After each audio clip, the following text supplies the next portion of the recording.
আন এটা ভিডিঅ'লৈ আপোনালোকৰ ওচৰলৈ আহিলোঁ। নিজকে কাৰো লগত তুলনা নকৰিব। যিসকলৰ টকা আছে, ক্ষমতা আছে, সৌন্দৰ্য আছে, মানুহে তেওঁলোকক সন্মান কৰে। এই মিছা কথাষাৰ আপোনালোকে বিশ্বাস কৰেনে? যিসকলে এই কথাষাৰ বিশ্বাস কৰে তেওঁলোকে কেতিয়াও নিজক ভাল পাবলৈ নোৱাৰে।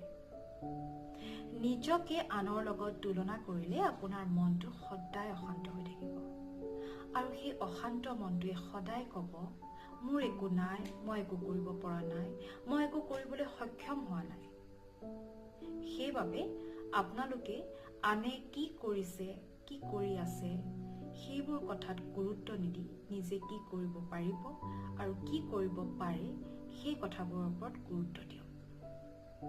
নিজকে পজিটিভভাৱে ৰাখক। নেতিবাচক কথাই আপোনালোকক সদায় আমনি কৰিব। আকৌ পুনৰ লগ পোৱাৰ আশাৰে আজিলৈ আহিছোঁ। ধন্যবাদ।